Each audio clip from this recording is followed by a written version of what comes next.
Good morning, everyone. How you doing? My name is Zach Clayton, and I want to welcome you to a brand new effort by everyone that you see here, plus others. We're all small business owners, or we work in the nonprofit world, and our aim is to try to help everyone.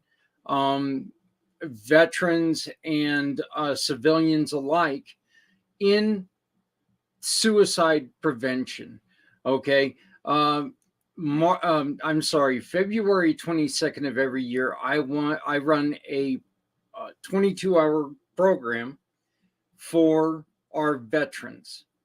And you see three people here out of the 7 programs that we're working with who came up with the idea that, you know what, running this program for 22 hours is great, but then not doing anything else about it for the next 364 days, that's not a good thing.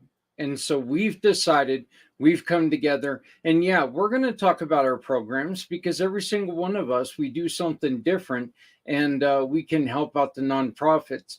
But our main goal is to try to give people the opportunity and just solutions when it comes to suicide. As you saw in that video, by the end of 2020, we were losing one person every 11 seconds who were taking their own life. And that is just, that's an awful, awful statistic. 2021, we don't have those numbers yet, but I'll bet you those numbers are equal or worse. So, but this is the premiere show. Mayday, we have a problem. We welcome you, and I would like to introduce first, great friend of mine, Stephanie and I work together the first and third Wednesday of every month to introduce nonprofits with One Hope Wines. How are you doing, Stephanie? I'm doing great, Zach. How are you? I'm doing fantastic. Can you take a real quick moment and talk to people about One Hope Wines and what they do? Absolutely. So, hello, everyone. My name is Stephanie Simoes. I work with nonprofit organizations and people year-round to assist with fundraising through One Hope Wine. We are a cause-centered winery out of Napa Valley with over $9.7 million donated to date. Yes, that's an update, Zach. We have an increase. So what I do is I specialize in fundraising, gifting, private wine events, and wine delivery. When you pour a glass of wine, it's a great feeling to know that that bottle made an impact for a cause that's important to you. I'm also the co-founder of P&S Properties. We are a small family-run business that's working to curb the homelessness crisis in our veteran communities. So we work with HUD-VASH recipients on housing, and we're working to build veteran communities while providing support and resources. I'm really happy to be here. This mission is important to me because the last few years, working in the nonprofit space, I've learned a lot about where we are lacking in support for our veterans. And I believe that education and resources for those needing assistance is really important to help bring the number of losses in the other direction. So I'm so grateful to be here. Thank you for the invitation, Zach. Well, Stephanie, I appreciate you jumping on board. And yeah, I'm the one who's speaking out. But this is a community effort of businesses, and one of our goals is to put together a database of programs that when somebody needs help, we can instantly send them to somebody who's going to be able to help them. Once again, veteran, civilian, children, adults, whatever. So another great, wonderful person joining us is my brother. This guy, Roy, I'm not joking. This guy is one of the reasons why Community Pay It Forward is still around, still alive. Mr. Z from Z World Webs. Hey, brother. Hey, brother. Thank you so much for the kind words, and thank you for having us here. It's great we got people like Stephanie and your audience tuning in, like Junior and many other people. So thank you, Zach, for putting this meeting together, because if it wasn't for you, we wouldn't acknowledge what's really going on with our ignored veterans. So thank you for having me here, brother man, my brother from another mother. Yeah. Like I said, we wouldn't be here without you. Tell us a little bit about Z World Webs and some of the things that you guys focus on. Sure, absolutely. So Z World Webs, you're talking to him right here. I am a Mr. Z. I develop custom websites for nonprofits, veteran business owners, and entrepreneurs like yourselves who are looking to develop a custom website. Now, websites anyone can build, but I want to give that person a sense of power and control of their websites. But the reason why I really do it is just to understand how we could make Z World a better place. So that's why I want to get involved with helping more nonprofits, helping business owners who don't have the right resources to build their own website. And ideally, if they can build their own website, great. You don't need to hire a marketing company $25,000 to $30,000 just to get your message across. I mean, if I can do it, you can do it too. Not to take a shot at marketing companies, but I'm just putting it out there.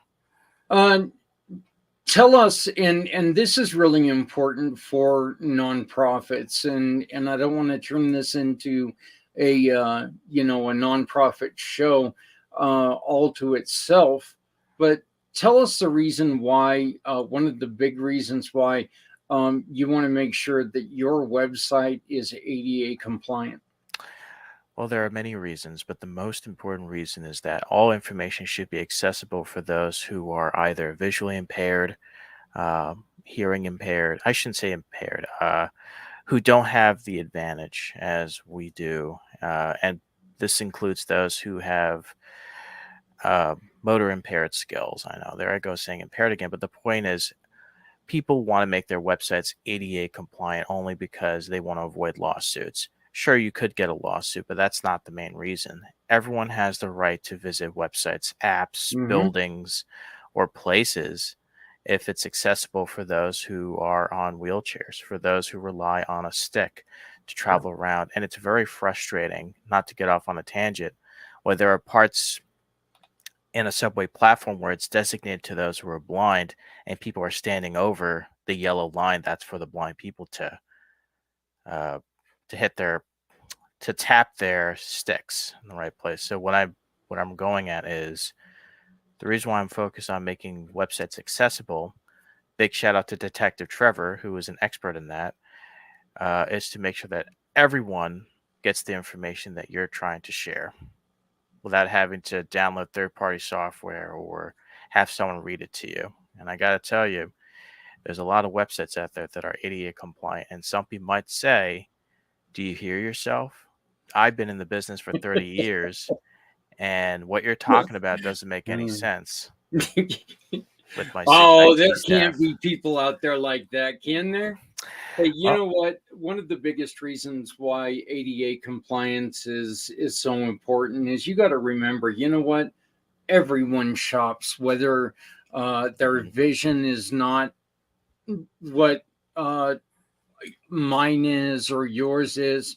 Everyone shops, okay? And if they cannot read or utilize your website, they have no chance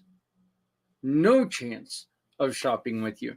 So let's make sure that people, can shop with you. So again, my name is Zach Clayton. I run a couple companies, Community Pay It Forward and Community Dare to Care. And these companies were started after a motorcycle accident. This is going to be 9 years in August where somebody ran me off the road and left me in the ditch for 7 hours. I ended up fracturing my skull, busting up my face, and breaking my neck. And what we do is try to help people. That's simply it. We work with wonderful people like Mr. Z, and if you hire Mr. Z to do your website and you say, you know what, I came through Community Pay It Forward and I want to support one of these wonderful causes that we work with, Mr.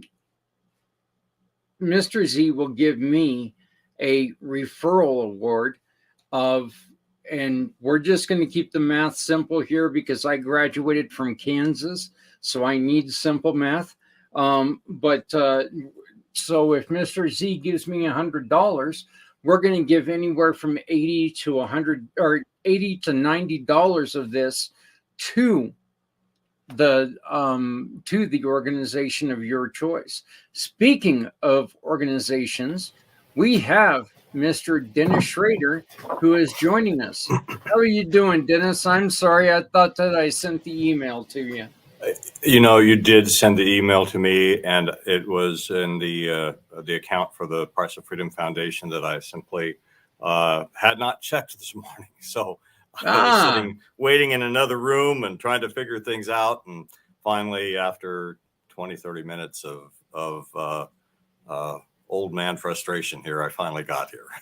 Okay, you know, old man frustration, that's kind of, I'm at the very beginning of the old man frustration stuff. You know, we've got two young, vibrant people who are here, so hopefully they can help balance us out a little bit. Dennis, please tell us about the Price of Freedom Foundation. And hold on, just before you do that, I want to introduce everybody to Dennis Schrader. He is our special guest today. And Dennis has a story about what our mission is.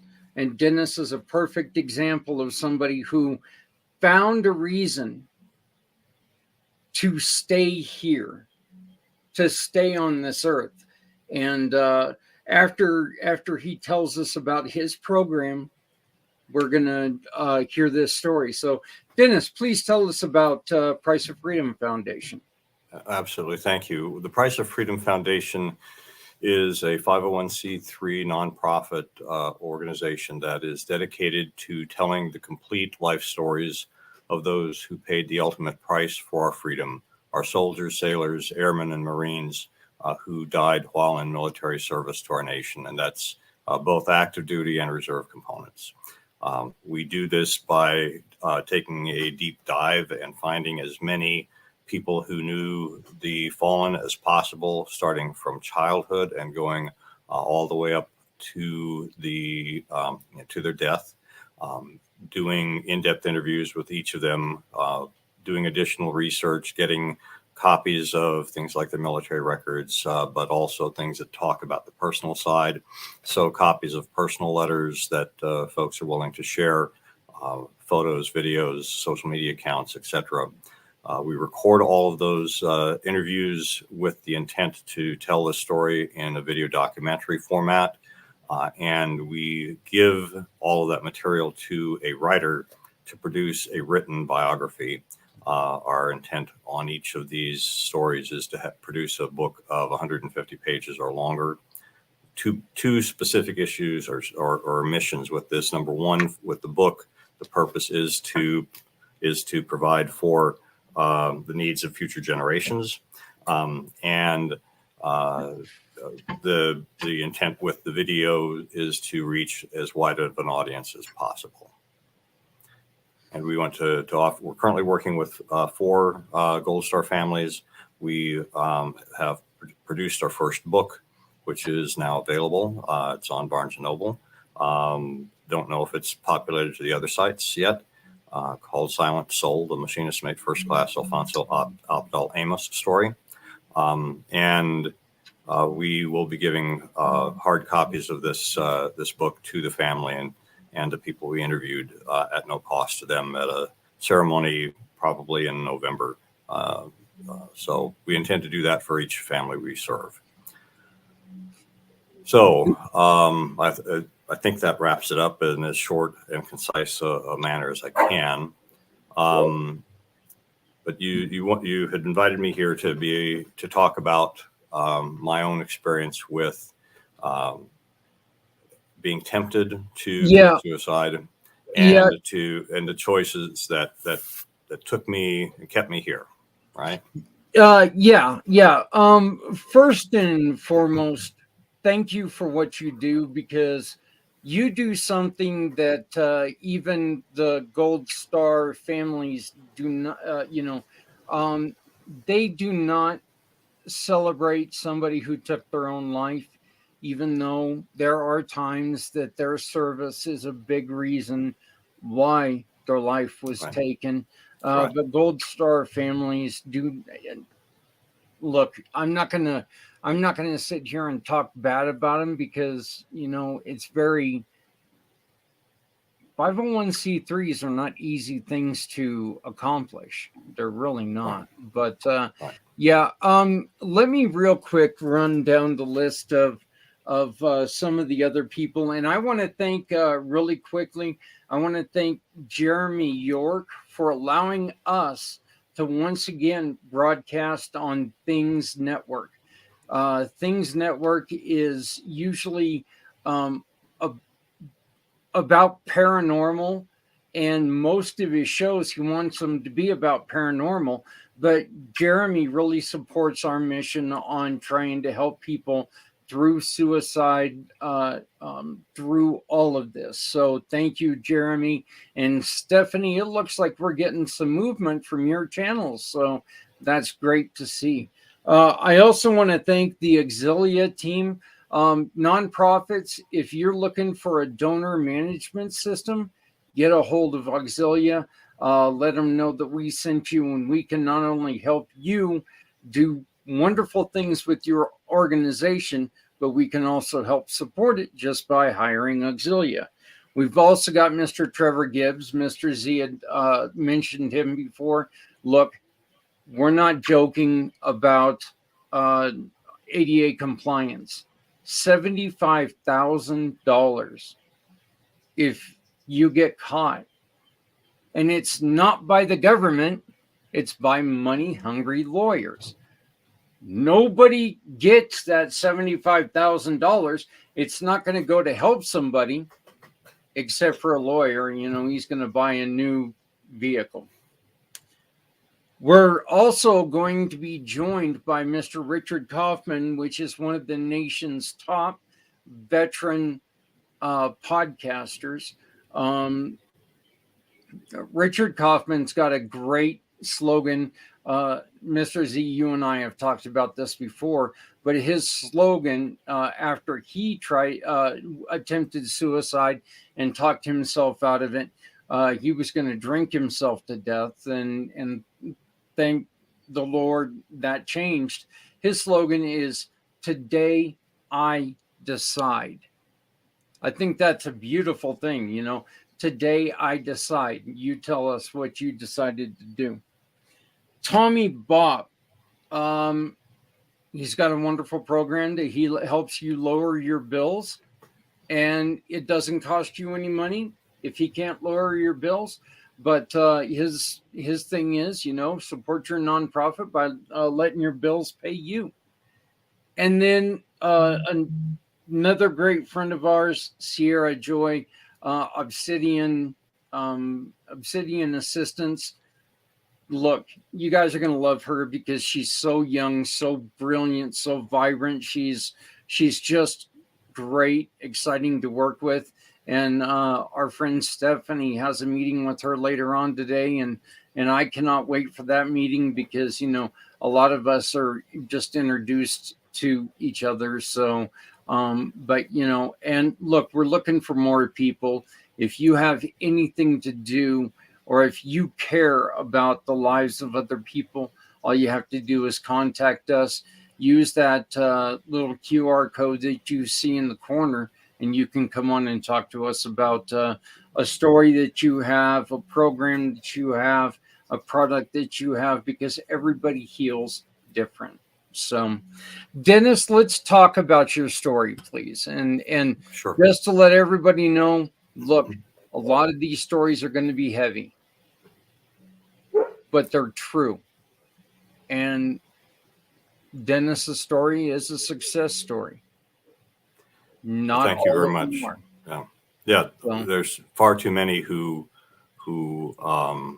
succeed at taking their lives, and I came extremely close to that. I was born into a Navy family. I'm the oldest of 7 children. We always lived in tiny apartments or houses, and always in very cramped quarters. I was always the new kid because we moved very frequently, and we moved more frequently than the Navy required, because my mother had been from a small town in Montana, and when she was at the military bases with this passel of kids, it was too much for her, and she was just not okay with being there and not feeling like she had friends to help her or family to help her. So every time my father would move out or go to sea, we would move to this tiny town in eastern Montana.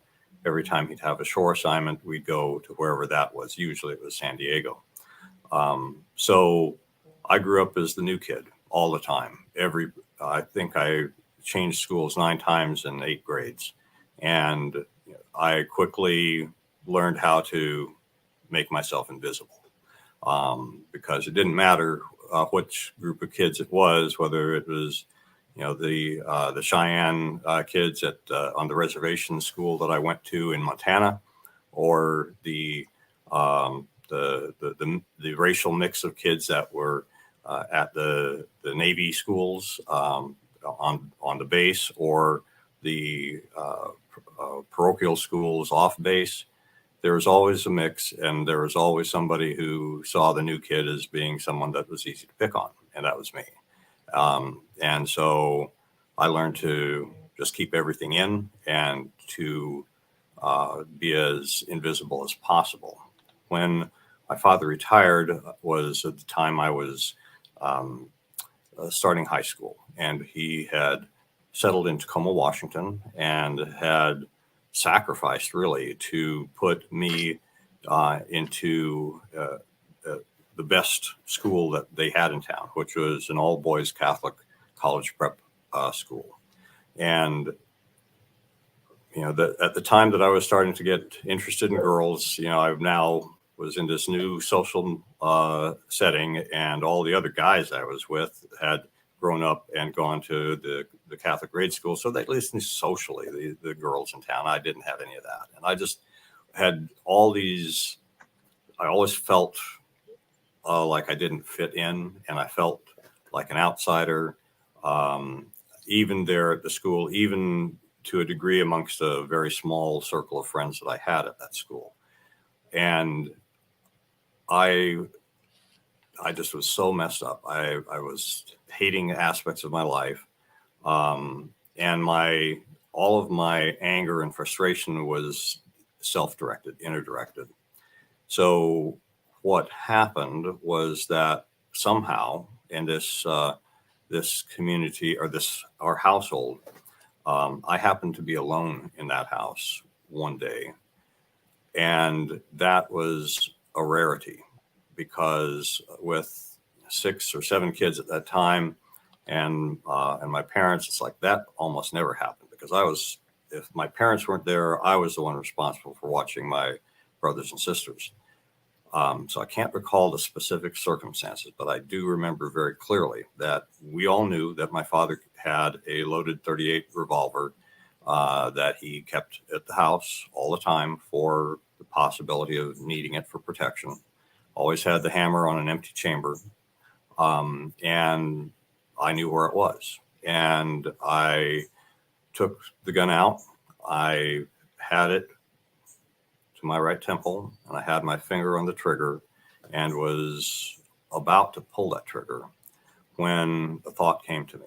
And different people say it's different things. It's probably the closest that I've experienced to a divine intervention, because the question that popped in my head was, what will your parents think if they see you, you come home from wherever they were and they find their oldest son with his brains blown out all over their bedroom?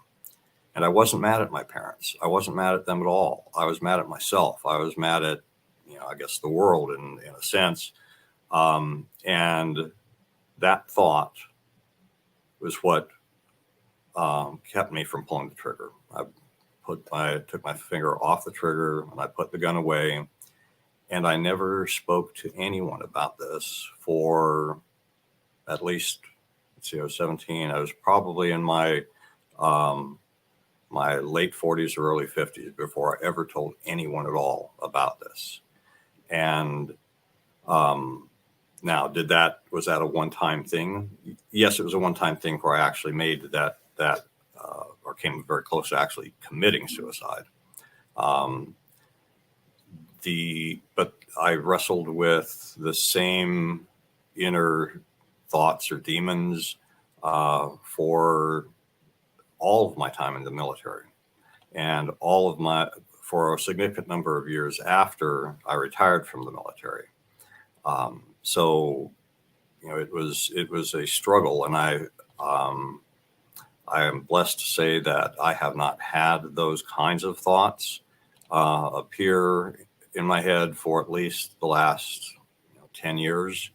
I'm 66 now. I'll be 67 soon.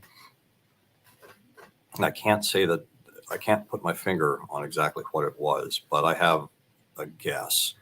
And that was because I just felt as these, I call them mental storms, because that's what it really felt like eventually.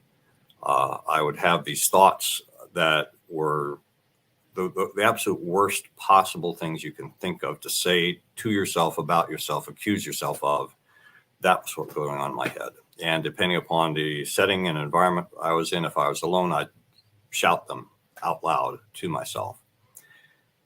And I would, I tried fighting them. So I would purposely try to put in and counter with positive things that, people had said and that I knew, but it just seemed to make that storm stronger.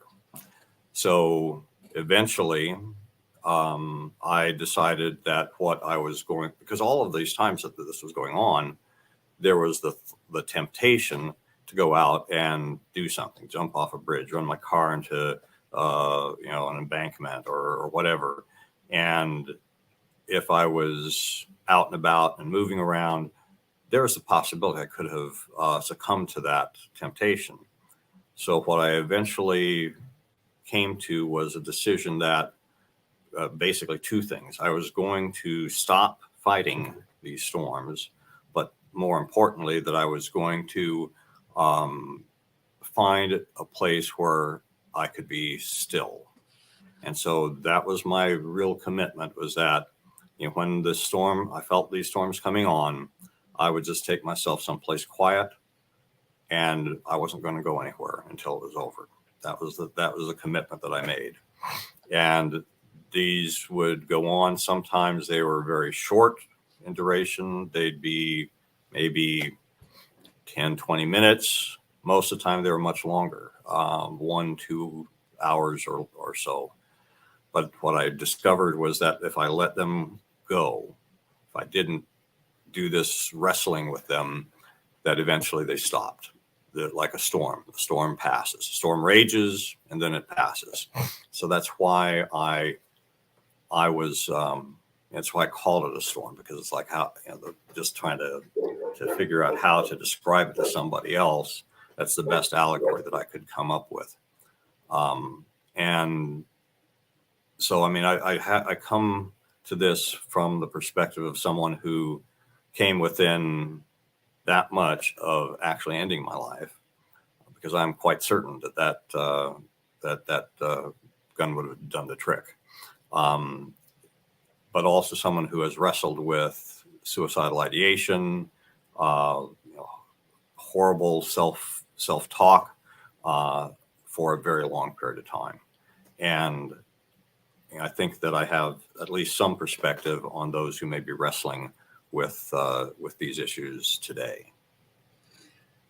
Dennis, let me ask you a real quick question, and then I want to go around and I want to see if anybody else has anything to say. First off, once again, congratulations on all the hard work, because this isn't something you still struggle, correct? I mean, you still have It not still anywhere have- close not- to this.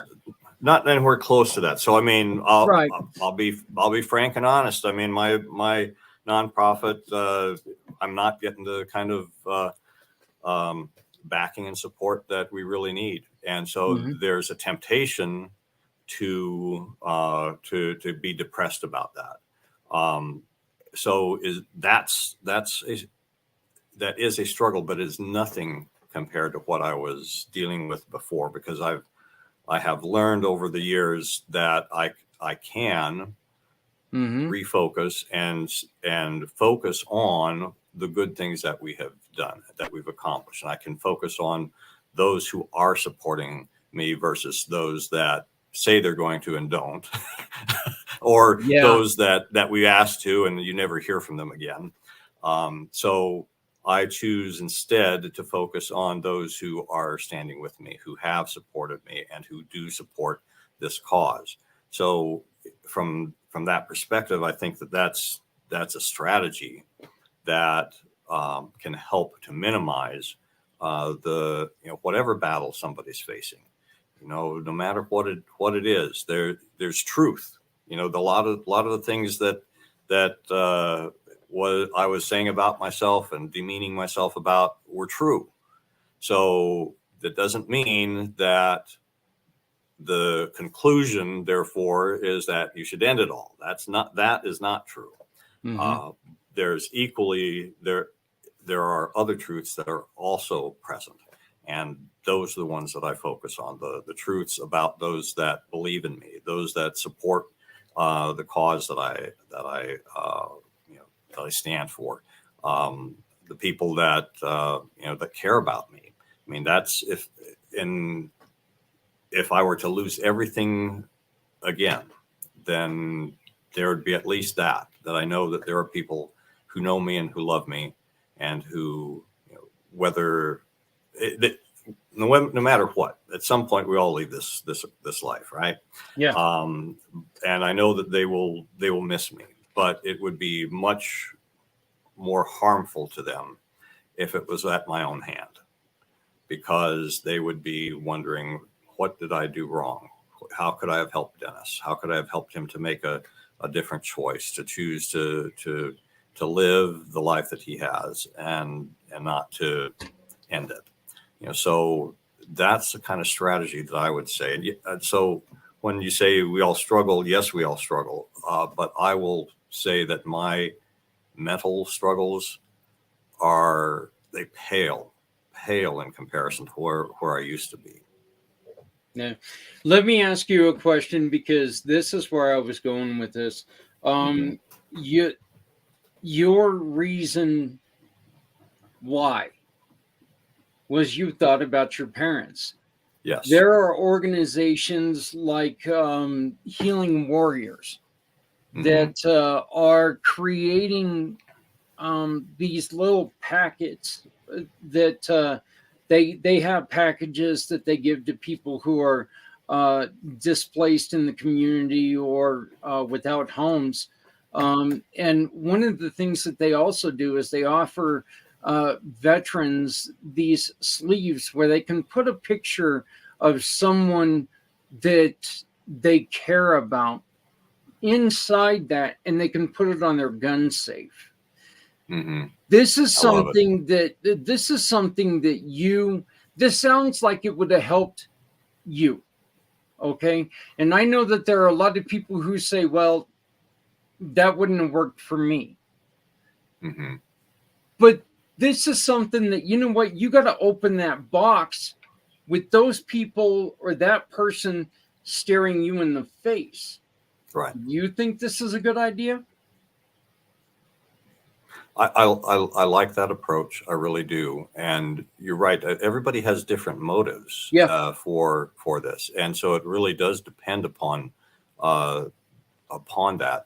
And I guess from my own experience, I was one of those people that never.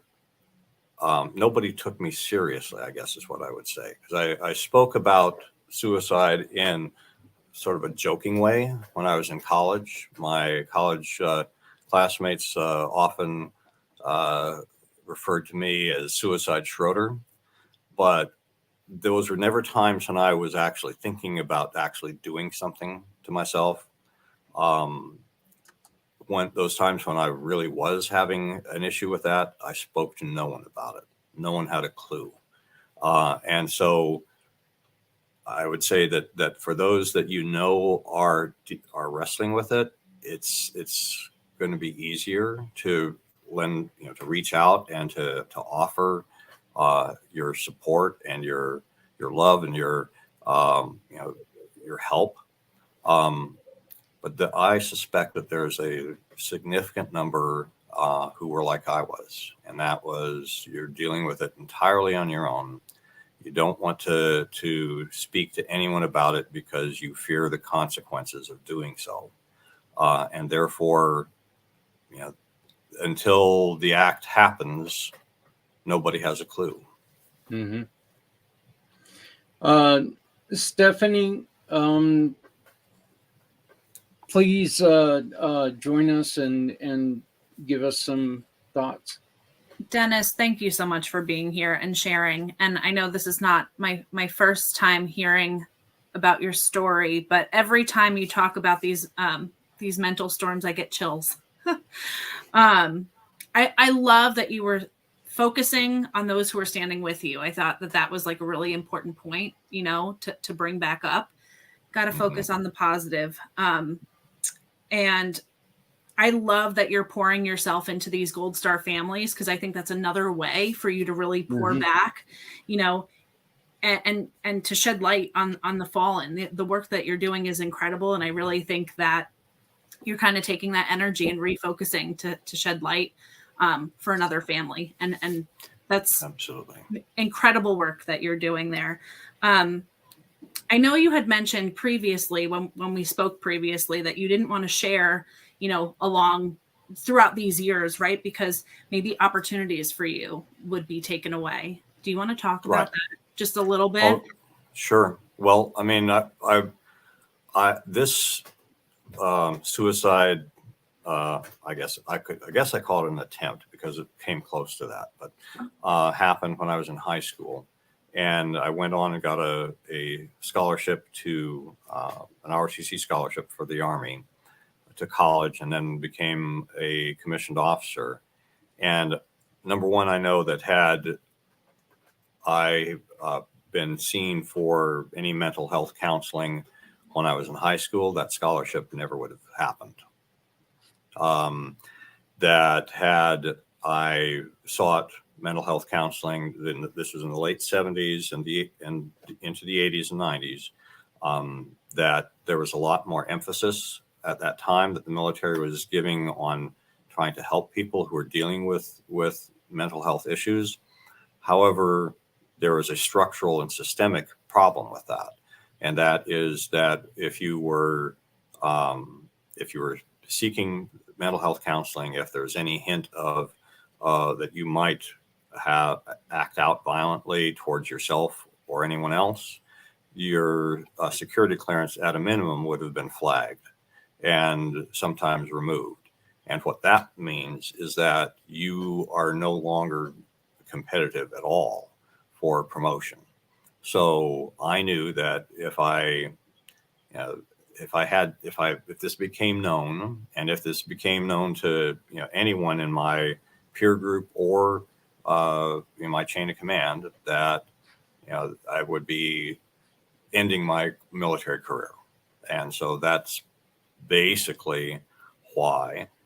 But then secondly, it was a matter of all of these negative thoughts that were so condemning of myself what I was fearing is that I would hear the same sorts of things from others if I were to talk about it. That, oh, you're weak, you can't, those kinds of things. The things that kind of struck at my identity as a man, as and the like. So there was that fear that by disclosing this, that I'd be getting confirmation of it from other people around me. Do you, and Z, I'll get right with you, and I'm sorry for stepping in here.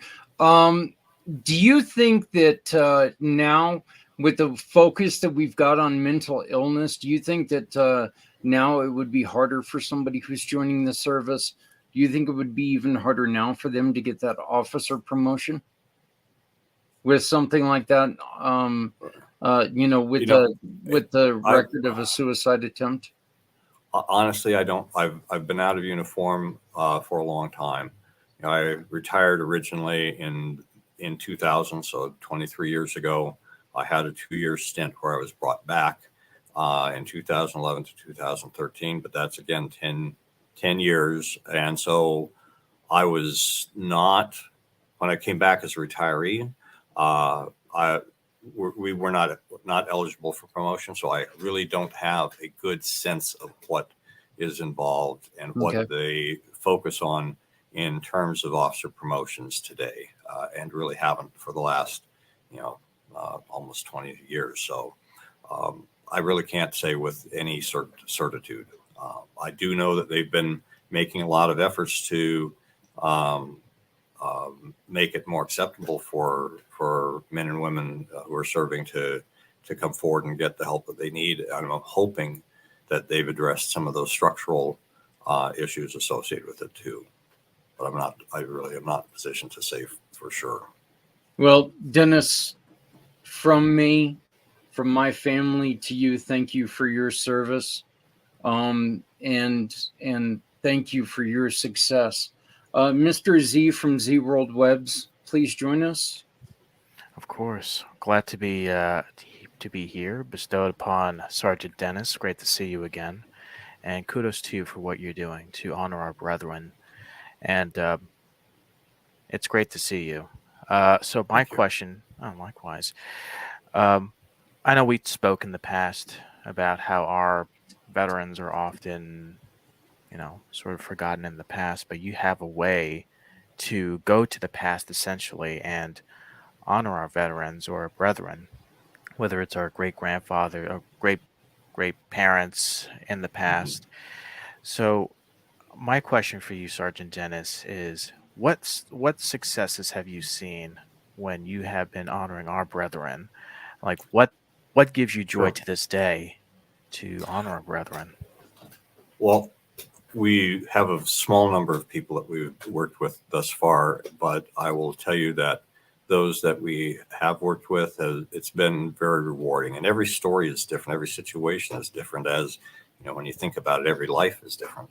But I will say that it has been a voyage of discovery in each of these cases, meaning that the person who approached us and gave us permission to get started on this was, in one case, it was a daughter.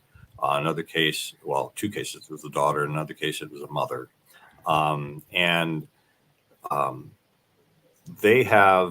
They were, had a very close and intimate relationship with the fallen. So they have a lot more depth and detail than somebody who knew them, say, as a colleague in the service, or somebody that they went to church with, etc.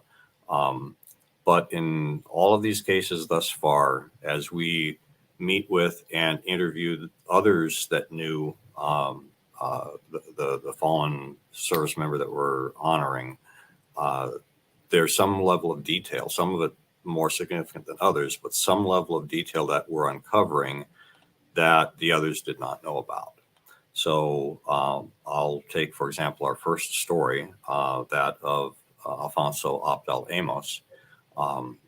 He was born in the Philippines. He served 18 and a half years in the Navy when he was lost at sea, and he left behind a wife and 3 small children. It was 24 years between his loss at sea and our starting to work to tell this story. And one of the things we uncovered was the fact that he had served in the Philippine Army prior to his joining the U.S. Navy. This was known to his widow and to basically all the other older adults in the family, but it was shocking news to his children because none of them knew that, and not in a bad way. It wasn't anything like that. It was just a matter of sometimes there are things that we know about a person that we think are, that nobody else really cares about or does, it's unimportant. And that was kind of sort of the case. We are working with Holly Higgins is the mother of an airman who was killed by a roadside bomb in Afghanistan 12 years ago. And we haven't done the detail work with that, but I will tell you that just the starting of this, and it's taken her some time to get ready for this. But there had been a rift there between her and her son's wife, and that seems to be being healed. So that's a very positive thing that I think is at least partly a result of the fact that we're trying to honor this man. Alternately, we are asking veterans to pay tribute to their fallen comrades, independent of us working with the Gold Star family. We definitely would like to be able to work that with those families involved, but I believe that there's value in veterans talking about and honoring their fallen comrades. And the very first one we did brought about healing in a Vietnam veteran who was a Navy aircraft hydraulic mechanic and had been at a pretty safe air base in Vietnam during his 9 months there, but saw what he said was 30 seconds of combat because he was on multiple search and rescue missions, all but one of which were non-events, meaning that they went and found the downed aircraft and crew, got them back safely, no hostile action, but on one there was. And on that one, he shot and killed 3 NVA soldiers, but he saw them as kids. And after, through that process, and then afterwards, him talking to me about it, he said, I don't know why I resisted talking about this for so long. He said, last night was the first night in over 50 years that I haven't had nightmares seeing the faces of those 3 kids. So there can be, that was more than rewarding to me. It was just moving that having that conversation could do that for this friend of mine. But that's what I expect, is that we're going to be finding things like this with every story that we tell and investigate and discover, that we're going to find ways for us to uncover truths about the person, so everybody gets a better picture of who this person was at a minimum. And then sometimes you're going to find out things that give more depth, that your father had served in the Philippine Army and most likely fought in combat because of things that were going on at that time. That adds a very significant layer to your understanding and appreciation for the man. Sometimes it can provide some healing from trauma that you personally experienced as well. So I'm looking forward to what's to come, and thankful to God that I have the that he put this this vision and mission on my heart. You know, I one of the things that I really thought of when you said that is that when you were talking is that every single one of anybody who is contemplating suicide has a different reason why they were doing, why they do this. Seeing visions of other people getting hurt, whatever it is. There's feelings that they're alone in this, but they're truly not, are they? I mean, I'm not belittling anybody here, but no matter the situation, there's been somebody who's been through something similar, but of course it's going to be different because, well, this has never happened to me before, but you're not alone, right? We're never alone. And I just can't help but have to reflect upon my own personal beliefs and faith. And that is that I believe that we were all created by a creator that knows and loves us intimately. And so with that belief, then I know that I am never alone. It doesn't matter what else. But going from that to that we were built for community. We were born into families. We have a need for other people, and that no matter how dysfunctional that family may be, no matter how painful some of the relationships may be, we can choose other more healthy relationships as we go on. And that indeed, you're right. We are not ever alone in this world from the standpoint that, nobody else has had to suffer this kind of pain. There's somebody once told me a saying that's I found to be true. It could always be worse. Yeah. So,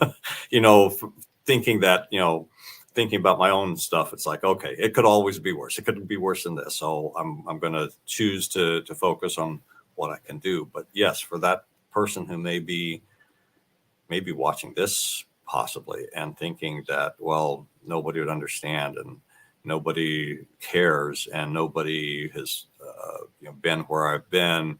I don't have anybody to turn to. What I would say is that that's not really true. It may feel that way to you.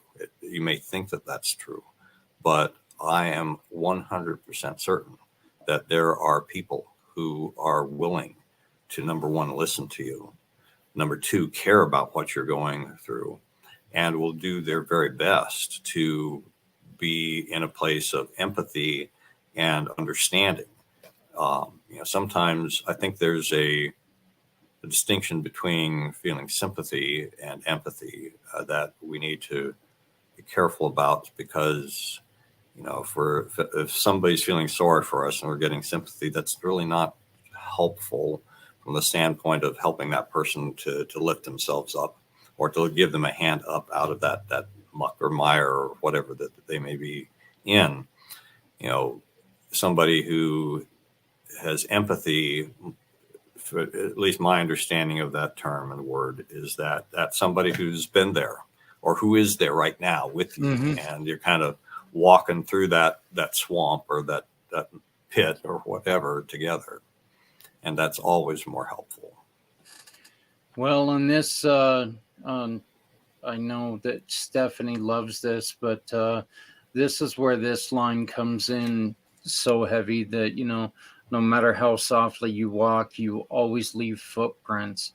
And, that meaning that there are always going to be people out there that love you. There's always people out there who are going to be negatively affected by you leaving this earth. No matter how alone you think you are, there are people out here who care about you. So we've got about 4 minutes left, guys, and I would like to go around. Stephanie, this is our first show. Can you give us a quote, give us something that you have learned today? I think my takeaway after hearing Dennis and, having extra takeaways from the last time we spoke actually is, lean into your faith and focus on the good, and that's what I would close it out with for myself. Focus on your faith, lean into your faith, and focus on the good. You can get a hold of Stephanie on her link tree. You will be able to find her link tree on our website as well, which is communitypayitforward.us. Once again, that's communitypayitforward.us. You can also find all of our information, in which I know this is a huge thing to find. But if you're looking for it, just go on to Facebook, and our group is called the Community Pay It Forward One Hope Wine Fundraiser. But go on there and you can find out more about what we're doing. We just finished the month with Dennis, and this month we are starting, we're introducing possibly a gentleman who just congratulations on this, Tyreek. Are we doing them, or are they being a guest next week on this show? They're going to be a guest on this show. Oh, okay. But we do have two nonprofit organizations lined up for. Yes, we do. But we will be on at 7:00 Eastern on Wednesday night. With two wonderful nonprofits to join us. Mr. Z, what would you like to take away? Of course, but before I take away anything, I want to give my thanks to Sergeant Dennis for sharing your story and for honoring our veterans who are often ignored. And you said something that resonated with me because Abraham Lincoln once said the best way to predict the future is to create one. And you're creating a better future for all of us. That's beautiful, man. Thank you. Thank you. Just a minor correction, because for me, after I left the service, rank really didn't matter, but it was Lieutenant Colonel. Oh, my apologies. That's okay. Sure thing, Lieutenant. And Dennis, is there anything that you would like to close us out with? I would just say that there are far too many people who are losing the battle to this suicidal ideation. The world is not a better place by taking yourself out of it. And no matter what the problems, the pain, the situation, my statement to you is that there is a purpose for you, and that you can take that pain and you can either heal from it or help others from it. And hopefully you will see that there is a reason to continue, and that the world will be better because of it. Well, I would like to thank everyone who has joined us. And I would like for you to join us every week as we try to talk to people who are trying to help others, because one person every 11 seconds is too many. Every single one of us, unfortunately, suicide is now like cancer. You know somebody who has left this earth. And we need to offer suggestions for help, and we need to stop this. So let's work together. And remember, when you talk to somebody, make sure that you're there for them completely. And if you need some help, please contact somebody. Once again, 988 Suicide and Crisis Lifeline. You just dial 988 on your phone. It's a 24-hour call center, and they can help you. we are going to be working on something similar to try to help out people as well. We're running over just a little bit. I want to once again thank Jeremy York of Things Network. I want to thank the team of Auxilia Donor Management, Trevor Gibbs, Richard Kaufman, Tommy Bob, and Sierra Joy, who have helped us all put this together. I want to give a huge thanks to Stephanie. Thank you very much. And Mr. Z, and of course, Dennis. I cannot thank you enough. And I cannot welcome you to the team. You are the newest member of the team. You'll be joining us every week, helping us try to complete our mission. So my name is Zach Clayton. And I would like to thank you all for joining us, and we will see you right here, same time next week. So thank you.